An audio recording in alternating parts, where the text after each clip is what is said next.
Hello, everybody, and welcome to the 5 Tips and Tricks for Careers in Athletics. I am your host, Dr. Morey Mossovitz, with my charismatic and beautiful co-host, Jen Albanese. Jen. Hello, sir. How are you today? Back. I'm doing good. What a nice intro. Gosh, I must have stepped it up the way I look today. No, I feel like I always give you a nice intro lead in. You do. You're a very good introduction. You're very good at starting us off. It's great. I appreciate that. What have you been doing? What's been going on? It's kind of nostalgic. Today we have a nostalgic guest because we both knew him when he was like 18 years old. And so that's weird. And now he's this super successful, person in the world of venue management for athletics, which is so wonderful. We're so proud of him. Very proud of him. And everyone will get to meet him shortly. But then I had a reunion, a high school reunion. I won a milestone one. So that's been my... Are you going to tell us the year? How many years? Tell us. I'll only tell if you tell yours because we're about the same age. It's the same. That's what I mean. So it's 20. It's 20 years. Yeah, it was great. I know. Oh, so tell me about the reunion. How was it? It was wonderful. I went back and I got it. It was a very cool experience because I did go to a preparatory school. And so they had me back and they did a lot of different events. So they do ceremonies and, cocktail parties. And I got invited to talk to the 7th grade of the school, which was really nice. That's and they so asked cool. some very intelligent questions. Oh, so that's good. It was very nice. And so it was an experience. My wife got to experience some of the things that happened in college. And she definitely said that her experience in high school was very different than my high school experience, which I appreciate. Hey, that's okay. Everybody's experience is different. Everybody has different high school experience. I'm pretty sure she talked to you a couple of times about the apparel changes that we had to do. I was going to bring it up and see how the outfits decisions worked out because, you had different events and how you coordinated. So how did that work out? Everything was good? I thought it was perfectly fine. I know she called you and said she felt like she was going to a wedding because we changed about 4 times. There was a lot of dress code requirements. So, I just wanted to make sure, all fashion was on my side, I was very comfortable. Not physically Good. comfortable, but mentally comfortable in what I was wearing. There you go. Perfect.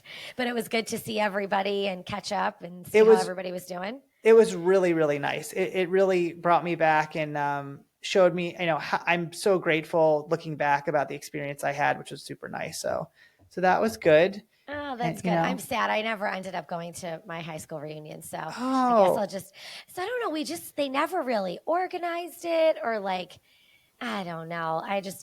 I still keep in touch with some people from high school, so that's okay. But I never ended up going or we never did something. But this is what you and Father Chris need to plan the next one.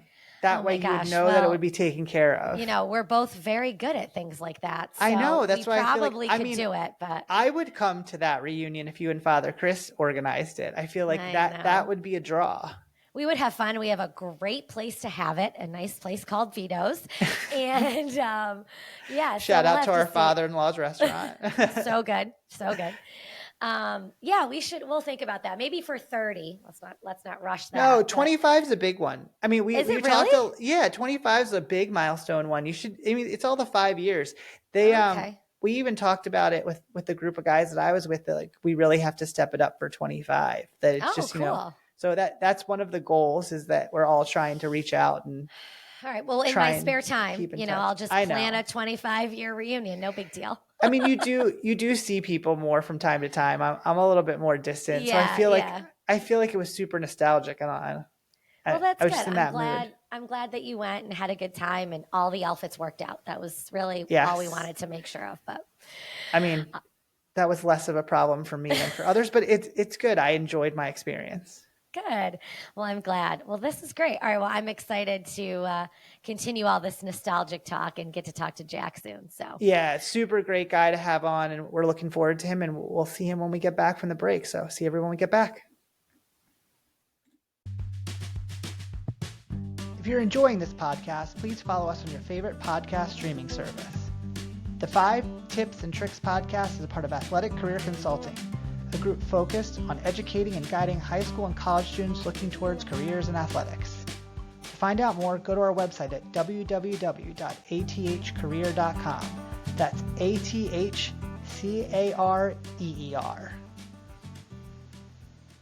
Hey everybody, welcome back from break. Morey, do you want to introduce our guest for today? I'm very excited. So today's guest is a graduate of the Falk School of Sport. He started his career in athletic venue and facilities operation as a labor and then student operations staff member at the Carrier Dome, as well as a lead Cuse Crew member. Since then, he has propelled his career across the country, having roles at the Fargo Dome, CFE Arena at UCF, Atlanta State Farm Arena, Vegas Allegiant Stadium, and now he has been selected as the inaugural Director of Operations for the Clippers Intuit Dome. It's a pleasure to know this gentleman as just from the beginning. I've been there from the start of his career. Very happy to welcome Jack Wentzel. Welcome. Hi, Jack. Thank you. Thank you so much. It's great to see both of you. Very fun memories. I should add in there that you've opened a couple stadiums. That's a pretty big deal. You started. He's big time. I know. Big time. Just knowing you from back then, and now you're the guy to go to open a venue in athletics now. No, it's becoming a niche. I didn't necessarily set out to be the building opening guy, but it's definitely now a market that I'm trying to corner. He's come so far from Cuse Crew. I'm so proud of you, Jack. No, I like to say I mean, Morey's the founding father, but I was amongst that group. No, we know who the founding people are out there. It was not me. You're making us sound old, Jack. You can't make us sound old. there is some feelings of nostalgia right now, so I will not disagree with that. Well, no. For both of us then. Yeah. Perfect. This is awesome. Well, Jack, so obviously on the podcast, we talk the 5 tips and tricks. So I'm going to turn it over to you. What is your first tip for our listeners? Number 1 is, I'll sum it up with get experience early. So we've already referenced it. I was a college student. I came in as an 18-year-old the fall of 2010 and had a work-study grant. So part of my financial aid package to be able to afford a great private school like Syracuse was to have a work-study, financial aid package. And what I did, I think it was the very first week or so, was find my advisor for sport management. She's since retired, so I won't drop that name. But, went into her office and said, all right, I have this. Where can I start working? My first ever job doing anything was cleaning golf carts and parking them at a 36-hole golf facility near my home. And so I was always working in sports. My dad was actually a college athletic administrator. So I grew up kind of knowing that I wanted to work behind the scenes in sports and events, and maybe didn't know facilities, but was pointed in the direction during that conversation with my advisor of the Carrier Dome, and was passed off to Mike Kravick. And that's who kind of signed me up and got me started. And I started doing changeovers at the Carrier Dome. And I'm curious if Morey, you've been through many of these, so I don't think you'll remember this one, but my very first night was October of 2010. And I'll never forget it. It was NBA preseason game. I think it was the Pistons and Knicks. I don't know if we've done another NBA game since then, to be honest. So long. Really? I remember those. Those were crazy. Yeah. So it was like a 7:30 p.m. Pistons Knicks into so Friday night into a noon kickoff Pitt versus Syracuse. Yeah. Football. Football. Yep. Yes. So my very first night was a full-on conversion, probably 10p to 4A or 5A. And I remember coming home that night, and I remember my roommate asking the next day, how did that go? And I was like, I don't know if I could ever do that again. Little did he know. That's all you would do for the rest of your career. Yes. And so here I am 14 years later almost, and this has been my profession. This has been my career. I stuck with it. I persevered. I kind of dug deep and realized this is what I want to do. And I grew to love, just operations work. And, so it doesn't happen overnight. When you're an 18-year-old, you do need to mature, and you do need to kind of find within yourself what it is that you want to do and discover what your passions are. And for me, it happened to be just sticking with it, just sticking it out, pursuing it a little bit more, getting more and more involved. And by junior, senior year, I was asking Morey, what more I can do, and taking the radio with, Lacey and whoever, has since moved on, but the Carrier Dome crew, and became kind of in with that team. And in sport management, they are pushing you to get internships, and I did summer internships, and you do all those things. And for me, it was pretty linear in that I just kind of fell in love with facility ops. So I would say, just for others, it's not always going to be linear like mine and like my path. And so you have to just get experience to find out whether you like it, whether you don't like it. There's no negative experience by getting out there, by getting started and doing something in the field that you're passionate about.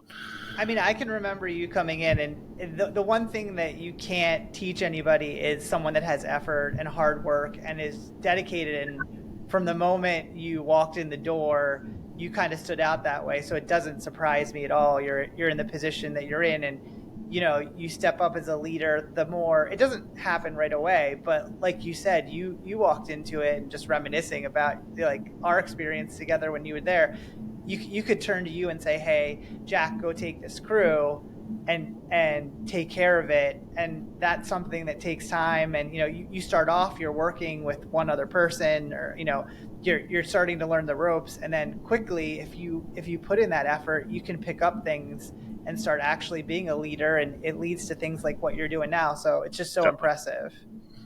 No, thanks. Yeah. No, the experience, you're so right with that, Jack. The experience is so important, and that helps develop and help you learn what you like, is getting that experience. That's so good. So let's go to number 2. What's your next piece of advice out there?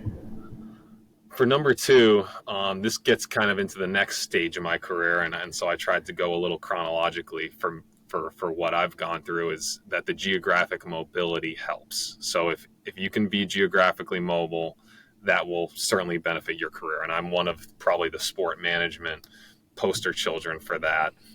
During your intro, you talked about some of my stops. So, in spite of getting experience early, doing all the right things, kind of impressing people along the way, working hard, making this a priority of mine, and skipping a lot of Friday and Saturday nights to work. You do all those things, but it's still a very competitive industry. And so in sport management, Professor Veely and that team, they're preaching like there's just tens of thousands, and this is not an exaggeration, there's tens of thousands of students every year that get bachelor's degrees in sport management, master's degrees in sport management. Of course, we're pioneering some other ways with analytics and the master's program and venues, but just think about the sheer numbers of competition. And while this is a healthy industry, sports and entertainment is a healthy industry, recreation, it's not going anywhere. It's only growing, but it's not growing at the pace that these degrees are churning out. So that's just simple math that you have to understand. And so despite having that, despite getting the experience, it's still competitive. And so I lived that. And what I did, so we had a capstone experience as part of sport management, and that's a credit bearing internship to end my college career. So I missed out on, that spring semester senior year, but I got to live out a dream. I was ballpark operations intern for the Red Sox at their spring training facility in Florida. So I have an ESPN video of me coming out of a commercial break. I was the guy putting numbers in the manually operated scoreboard. I was gonna remember, I remember seeing you having that on a YouTube video that people pass around at work. Yeah, that's funny. Yeah, because that's dream. That's your dream job. Your internship was your dream. Well, it really was. It really was. And so but that wasn't lost on me at the time. Again, I tried to do all those things, but you always think that that's going to go straight into a full-time job, and it didn't necessarily happen that way for me. It just didn't. There wasn't the opening. There wasn't there was somebody else ahead of me in the pecking order, what have you. So I ended up just doing part-time work at Fenway Park in the team store the rest of that season. So I went home to Boston. I'm from the Boston area.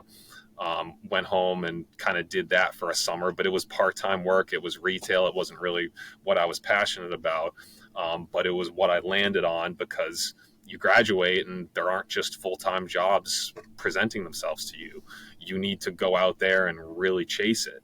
And so it took me 6 months to get that first full-time offer.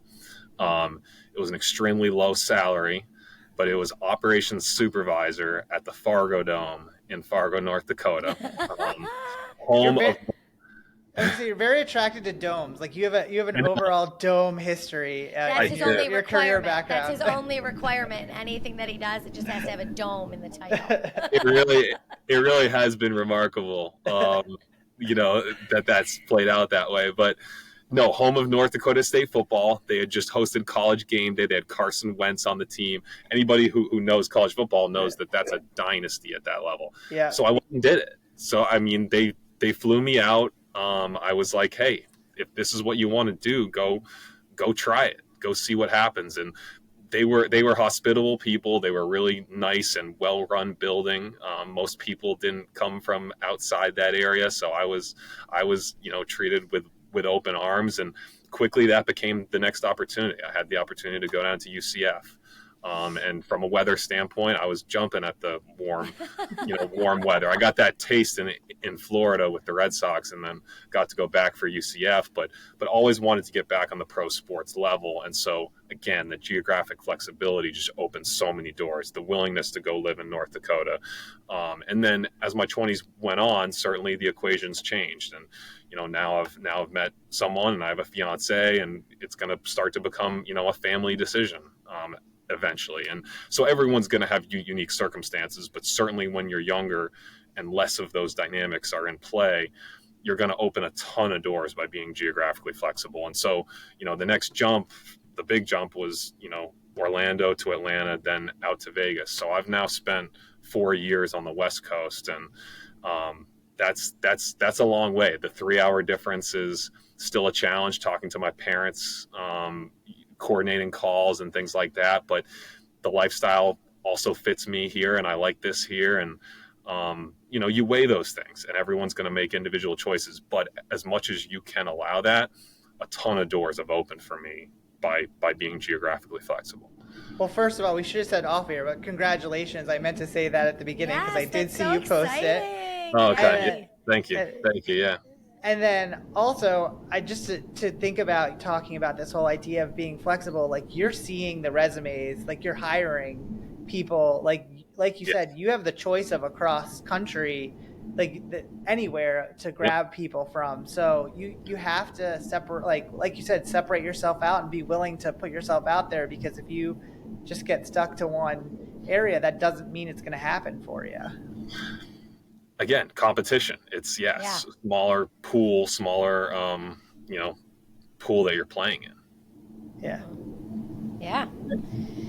Well, let's go to the next one. Tip number. Are we on 3, Jen? We're on 3. We're on 3. Thank you. I have to keep him in line. He gets confused with the numbers real quickly, Jack. So we're on number 3 now.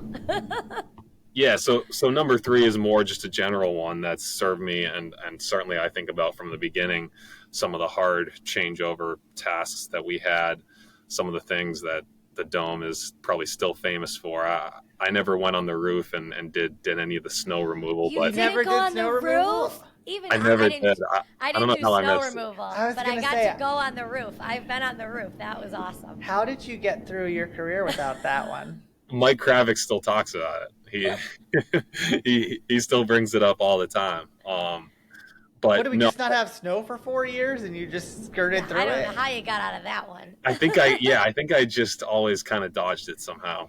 I'm sick today. I can't go up on the roof. I think there was an intern at the same time and he was deathly, and I don't know if I should say his name on air, but I think I might know. He was deathly afraid of heights. Do you remember this? And like basically they still made him go up there, and someone said, well, they didn't make him. He chose to go up. I don't want to say make, because that's like a weird bad thing to say, but like basically someone said, like, you know what, our tradition is that we write out our last will and testament. So like they gave him a paper plate and a pen and said, like, before you go up, and the kid was like shaking before, and they're like, no, it's fine. You'll be fine. Terrible. I told him if I could go up there, he could. I mean, it's not that crazy. This was your intern? It was Mike's intern at the time. Oh, really? Yeah. Oh, that's even worse. I don't think Mike did it. I think it was one of the operations guys. I don't think Mike was very happy when he found out that someone said it to him like that. Because they probably terrified the kid. He was pretty scared.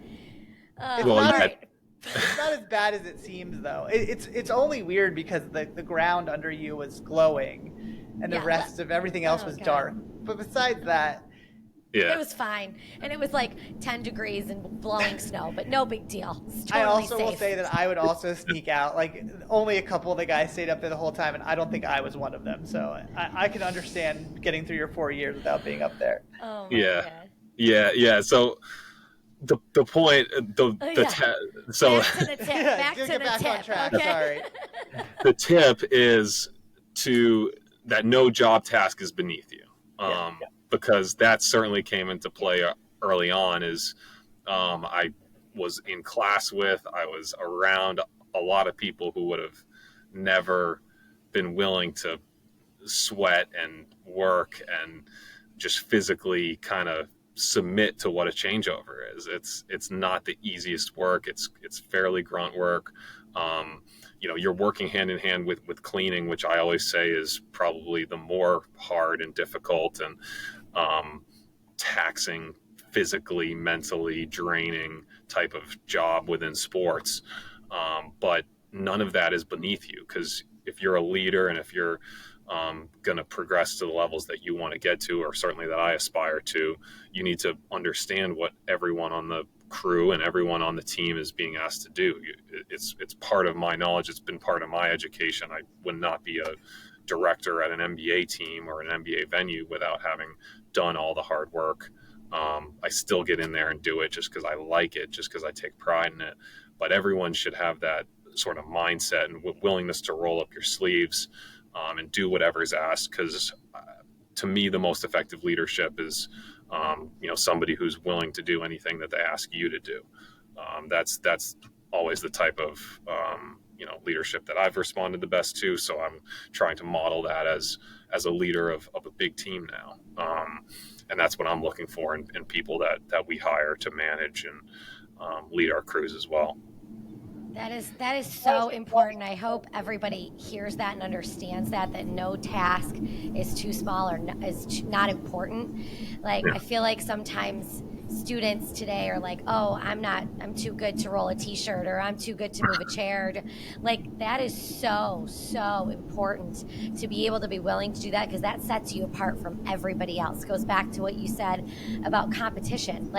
You got 20 people in front of you. If 5 of them or 10 of them don't want to do what you're asking, or think it's not, I'm too good for that's something you remember. So that is such an impactful thing, and I hope people listen to that and understand how important that is in this industry.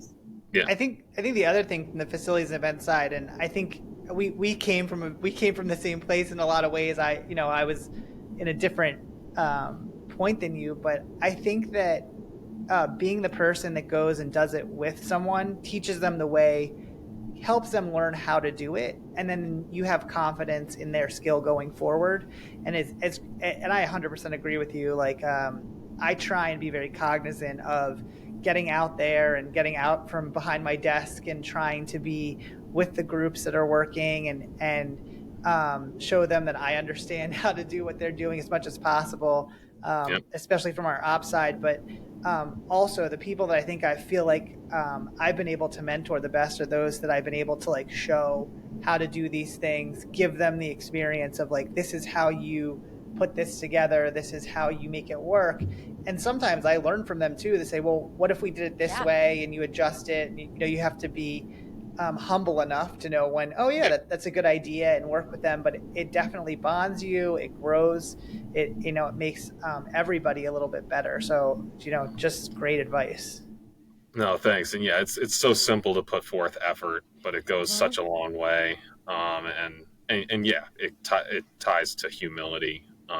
Because yeah, it's an industry. It's a people industry first. The more you get through it, and that's I think a lot of people get out into work, and I can't speak for any other industry or discipline. I've been focused on one, but I know this is mostly facility operations is mostly repeated tasks, mostly pretty straightforward type of tasks and troubleshooting that does require some experience and to see it, but it's communication, it's humility, and just being on the same page and being willing to, do whatever's asked. Awesome. Well said. So we're going to go to number four, fourth tip. Four. Yeah, so I really like 4. This is a strong penultimate tip. It's that your networks. So networking is a big deal, and it's talked a lot about on college campuses. And what I'm going to summarize this into is your network is important. It matters, and your performance is your reputation. So networking in the traditional sense, I think a lot of people think of being at some type of mixer, or it can be like a cocktail hour or something like that, and business cards are starting to go away, but you're exchanging business LinkedIn. cards or you're adding a bunch of people on LinkedIn, or you're doing an elevator pitch, and I know even in sport management we had a lot of speaker series, and for us you could kind of picture the scene of like everybody lining up to talk to the agent or talk to Mike Tirico or one of those things, and you're like, I don't know, that doesn't really connect with who I am, or why is that going to matter in my career? Like, why does it matter that I'm going to go, like, that pie in the sky idea of like I'm going to go pitch how much I want this to some executive, and they're just going to roll out the red carpet. It doesn't quite work like that for most people. But what networking matters, and what your network does matter, is just the way that you treat people, number one, the way that you work and your job performance, number two. That carries weight over the long term. And there are a lot of people, especially at a place like Syracuse and in sport management, that you will end up seeing again, that you will end up coming across, and all those relationships and all those impressions that you make matter and will make a definite difference. And for me, the best example is, just recently getting this job in January and being chosen as director of ops at this state-of-the-art new NBA facility. My VP came from Brooklyn. He was with the Brooklyn Nets in their building for a long time, the Barclays Center, and he worked with somebody that I was working with in Las Vegas at Allegiant Stadium. He makes that call when he sees my resume and says, "Hey, what do you know about Jack?" And I got that positive review because I've worked well with the gentleman who gave that review. And those types of things, happen all the time. And then when I get here and I'm the director and I'm building out my team, I pretty much, given some of my experiences across the country in the Southeast and the West, in the Northeast where I'm from, all those experiences have built a network where I can pretty much look at most resumes and know somebody through LinkedIn or just through connections. I can almost get a review of every single candidate that I'm taking seriously. And so when you get in that position, you're like, this is why it's so important. I get mostly thumbs up, but when you get the thumbs down, that's an easy way to rule somebody out. And it can be as simple as, your personality rubs somebody the wrong way. You had a bad night or a bad day or a bad month or whatever. But all those, the way you treat people, the impression you leave on people, the work performance that you put forth, that is now part of your professional reputation. And over time in this small industry, especially, I've worked in 2 NBA buildings now and an NFL building. those are pretty small pools. There's not a ton of people that have done those jobs. So, chances are your network is gonna come through for you or work against you if you're planting kind of negativity or bad seeds. So I think that's, to me, what really, 10 years into my career plus, that's what kind of sticks with me is in school. Like, don't think of networking as just sort of this traditional surface level type of interaction. It's much, much deeper and more long term than that. And if you take that long game type of viewpoint, then it can really work for you. And you guys know we referenced it before getting on air. I think just that I ended up with Mike Kravick, who was the person that first gave me the job. I ended up back with him in Las Vegas 10 years later. 10 years exactly later, a decade later, we reconvened as part of the opening team at Allegiant Stadium after being part of the Carrier Dome. So those things just, they happen, and you're going to be shocked by them, and it's going to feel like such a small world, improbable type of moment. But that's what this industry can be if you commit to sticking with it. I mean, I don't even know what else to say better than that. I feel like you summarized it, and it's something that when we talk to students, I feel like we talk about that all the time. And I mean, I remember back in the day, you've called me for people.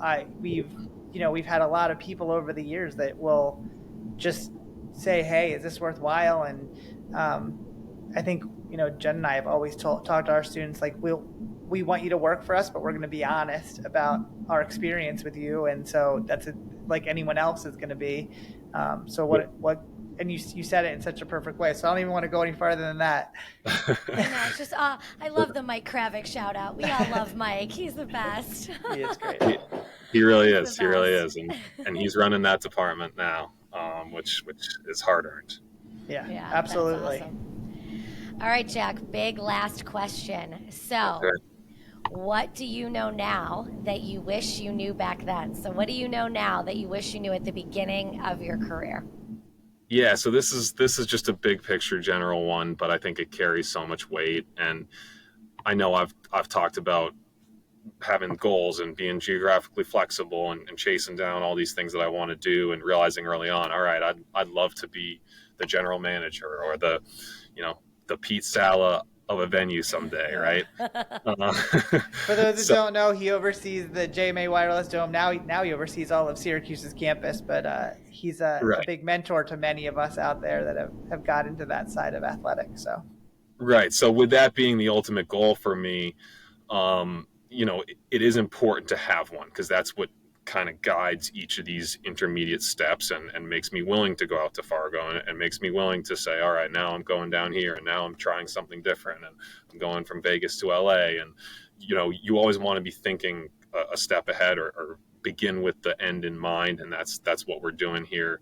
That's what my career is kind of guided by, but you also can't be so obsessed with that you're not enjoying the journey, because that is so far off. And really, ultimately, you got to enjoy every day getting up and doing it. You got to enjoy what that entails.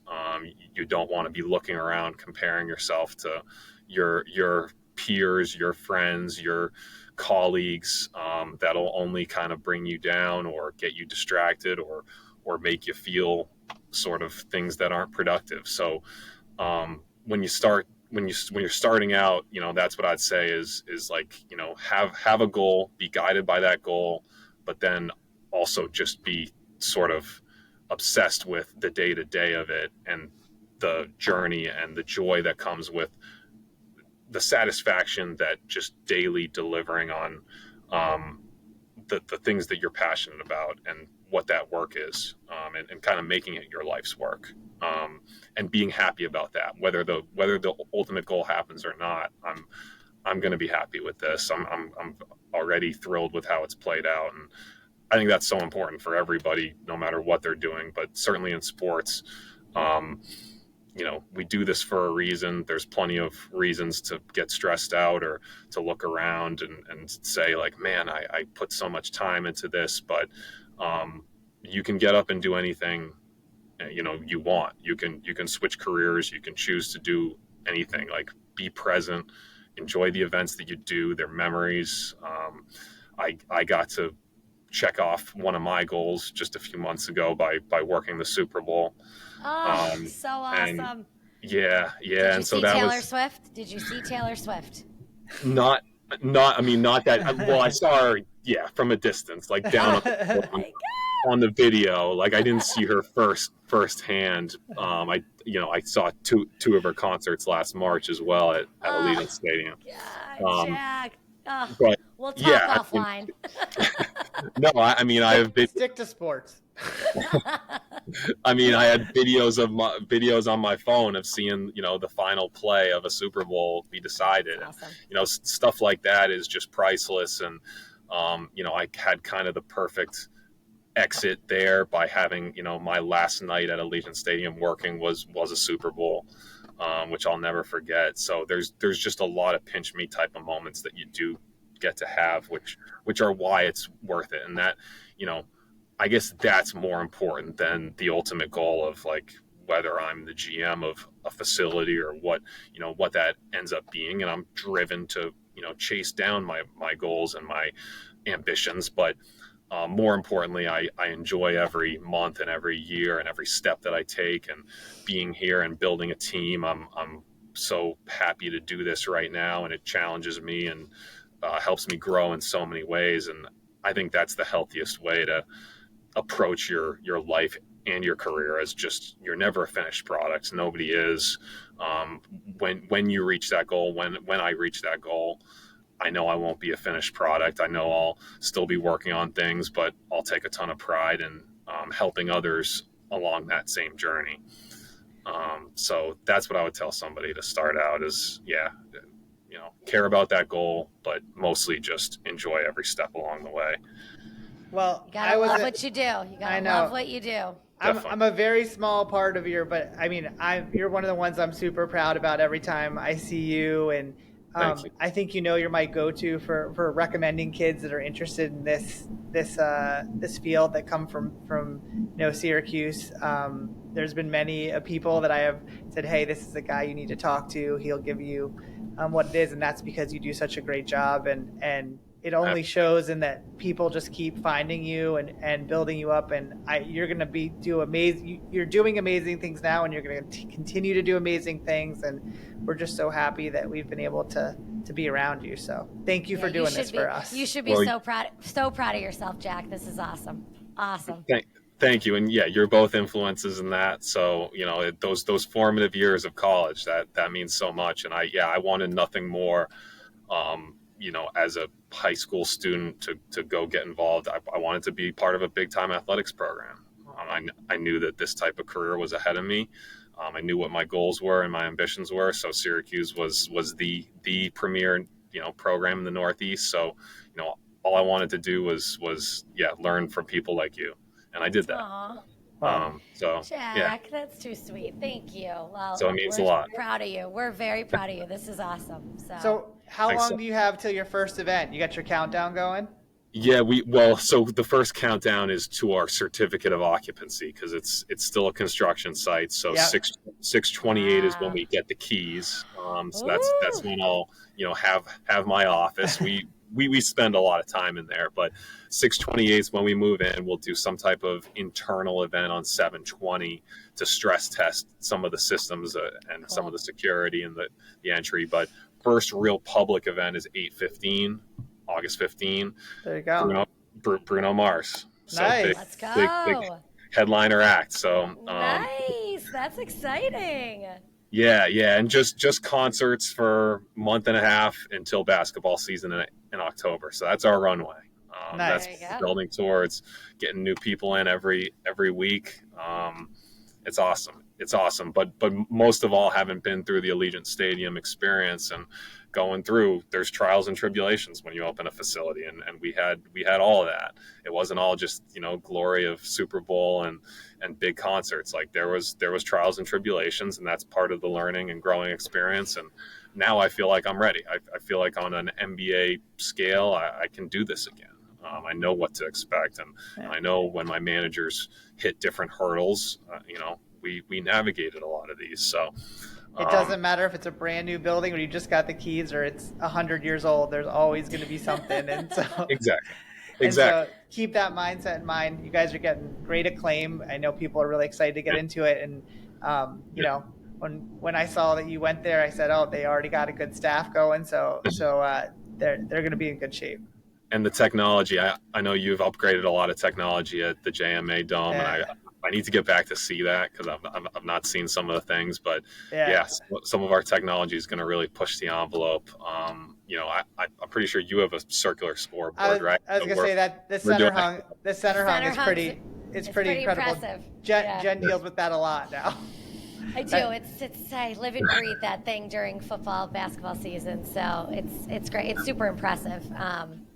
So we try to utilize it and showcase it as much as possisure. So I know that you're not going to get a lot of time back, but hopefully sometime we can see you back up in Cuse, and everyone will be thrilled to see you around, and I'm sure they'll be fighting to give you a tour, so that won't be a hard time. That'd be awesome. It's a matter of when, not a matter of if, it's a matter of when. So awesome. Yeah. Well, thank you so much for doing this, and we definitely have to keep in touch. And everybody out there, hope you enjoyed this podcast, and we'll see you for our next episode. Yes, thanks, Jack. Bye, everybody. Thank you. If you like the 5 Tips and Tricks podcast, make sure to subscribe on your favorite podcast platform. You can rate and review us, including questions that may be answered on future episodes. The 5 Tips and Tricks podcast for careers in athletics is part of Athletic Career Consulting. Check us out at www.athcareer.com. Don't forget to follow and like us on your top social media platforms.